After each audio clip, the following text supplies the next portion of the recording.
Today, we are zeroing in on a very practical challenge, the pharmacologic strategy for gout. Right. And this is all about the specifics, the dosing, the contraindications, the things you need to know on the fly to keep a patient safe. Exactly. It's not just about the drugs, but their limits. It's really a three-part mission. You have to hit the acute flare hard, prevent it from coming back, and then get that serum urate level down for the long term. And every decision hinges on a few key variables. We're talking renal function, other illnesses, and drug interactions.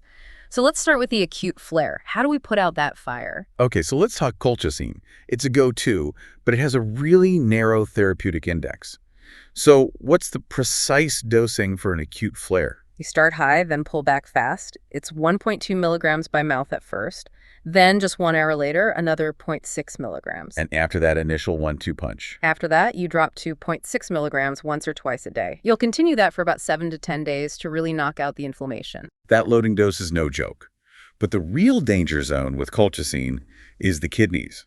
You have to know that absolute cutoff. What's the eGFR we're looking for?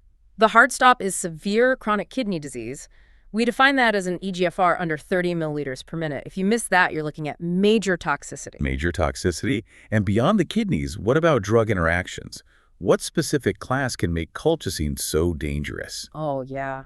You have to watch out for the potent CYP3A4 or P-glycoprotein inhibitors. And the classic example we always see is what? Clarithromycin. If your patient is on clarithromycin, colchicine is completely off the table. It's an absolute contraindication. Okay, so let's say colchicine is out.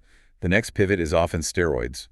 What's the standard prednisone dose for a flare? It's weight-based, so 0.5 milligrams per kilogram per day, and you can give that by mouth or IV. And what's the part that often gets missed with steroids? The taper. It's so important. You have to do a gradual taper over 7 to 10 days. If you don't, you risk a big rebound flare. Right. And what are the two big conditions that make you think twice about using glucocorticoids at all? Poorly controlled diabetes is a huge one. You can send their blood sugar through the roof. And the other is any kind of active infection. Of course. Steroids will just make that worse. So if steroids and colchicine are both out, we're left with NSAIDs. For a full-on flare, what's a typical diclofenac dose? You'd want something like 50 milligrams by mouth, twice daily, again for about 7 to 10 days. And for prophylaxis, a low-dose option. For prophylaxis, you could use Naproxen, maybe 220 to 250 milligrams twice a day. Okay, but NSAIDs have a long list of warnings. Let's run through the big 5 contraindications, the absolute do not pass go list. Number 1, peptic ulcer disease. Yeah. Active or a history of it. Right. Number 2, chronic kidney disease. Of course. 3, cardiovascular disease. A history of heart attack or stroke is a big red flag. And 4? Concurrent anticoagulant therapy. The bleeding risk is just too high. And finally, a known salicylate hypersensitivity. Any one of those, and you need to find another option. So that sets up the perfect storm. A patient with severe CKD and, say, peptic ulcer disease. All 3 first-line agents are gone. Where do we go from there? That's exactly when you escalate to the interleukin-1 inhibitors. These are for those really tough refractory cases or when, like you said, everything else is contraindicated. They're high impact, but also high cost. Very.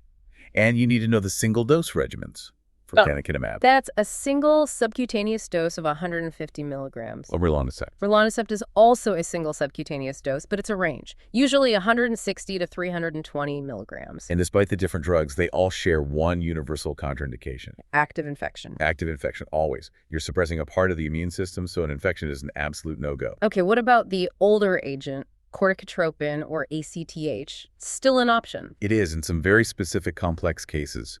The dose is 40 international units, given as a single subcutaneous injection. And its contraindications sound pretty familiar. They should. It's the same as glucocorticoids. Poorly controlled diabetes and active infection. You see that pattern over and over. Infection is the ultimate red flag. Okay, let's switch gears to the long game. Urate-lowering therapy. Allopurinol is the workhorse here. What's the starting dose and how high can we take it? You always start low, 100 milligrams a day, or even less if there's any kidney impairment. Then you slowly titrate up. To a max of? You can go up to 800 or even 900 milligrams a day to hit that target serum urate level. Now, before you even write that first prescription for allopurinol, there's a critical genetic screen to consider, especially in certain populations. Let's talk about the HLA-B5801 allele. Yes, this is so important. The presence of that allele dramatically increases the risk for severe cutaneous adverse reactions. We're talking about SJS10. Exactly. Stevens-Johnson syndrome. So in high-risk populations like certain Asian ethnicities, you really need to check for that allele. It's a safety requirement. And beyond genetics, there's a major drug interaction. What two immunosuppressants can be fatal if given with allopurinol? Azathioprine and mercaptopurine. Why is that combination so dangerous? Because allopurinol blocks the enzyme that breaks them down.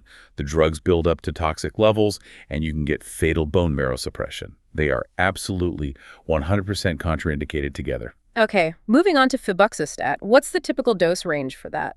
You'd start at 40 milligrams a day and can titrate up to 80 or even 120 milligrams per day to get the urate level where you want it.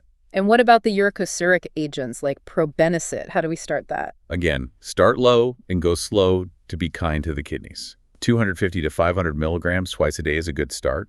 You can titrate up from there to a max of 2,000 milligrams a day. And what three conditions would make you avoid a uricosuric agent entirely? First, any blood dyscrasias. Second, a history of kidney stones or nephrolithiasis. Right. You don't want to push more urate through the kidney. Precisely.